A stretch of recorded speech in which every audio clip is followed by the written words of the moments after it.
My boyfriend broke up with me after I paid for all his medical school, and once he became a doctor, he said I was just a broke loser. I never thought I'd be telling this story, but here it is. When I met Daven, he was just a broke college kid with a dream of becoming a doctor. I was working double shifts as a waitress, saving up to go to nursing school. But when he got accepted into med school, he grabbed my hands and said, "Caroline, this is our future. If you help me now, I'll make sure we're set for life. You'll never have to worry again." I believed him. I loved him. So I shelved my nursing dreams, drained my savings, and took on extra jobs. Rent? I covered it. His books? Thousands of dollars. Exam fees, scrubs, even his food. Every dollar came out of my pocket. In total, I poured about $45,000 into his education. At first, he was grateful. He'd kiss my forehead before class and say, "You're the reason I'll make it through." But as the years passed, he changed. He started skipping our date nights, saying he was studying. He looked embarrassed when I picked him up from campus in my beat-up car. Once I overheard him telling a classmate, "She's just holding me down. I'll figure it out after residency." That night, I asked him, "Do you still even want this? Us?" And he smirked.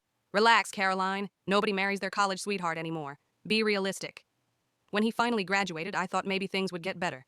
Instead, he came home in his new white coat, tossed his keys on the table, and said, "Caroline, this isn't working. You're a broke loser. I can't have a doctor's wife who's waiting tables." I couldn't breathe. "Are you serious? I gave up everything for you." He shrugged. "That was your choice. Don't guilt me now." And just like that, he walked out. The months that followed were brutal. I was drowning in bills, nursing school was long out of reach, and I had nothing to show for all those years. My aunt took me in when I nearly got evicted. One night, crying at her kitchen table, she said, "Caroline, stop crying over him. Build something for yourself." That's when everything changed. I remembered how much I loved solving problems, so I signed up for a coding boot camp. The hours were insane. I worked days, studied nights, but for the first time, it was all for me. And then came the idea, a scheduling app for restaurants. I built it, pitched it, and within a year, it exploded. Restaurants across 3 states were using it. I was finally making money, not waitress tips, but real money. Fast forward 4 years.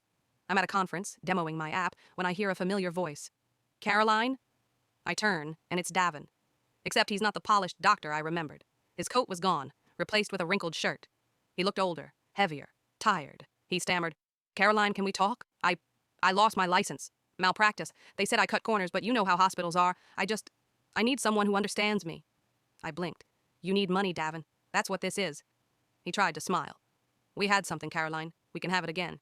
You were always there for me." I leaned in and whispered, "You're right. I was always there, and you threw me away like trash." Then I walked out, leaving him standing there with nothing. Sometimes, the greatest revenge is simply surviving and thriving without the person who tried to destroy you. So tell me, if you were in my shoes, would you forgive someone who once shattered you? Or would you slam the door forever like I did? Follow and comment your thoughts.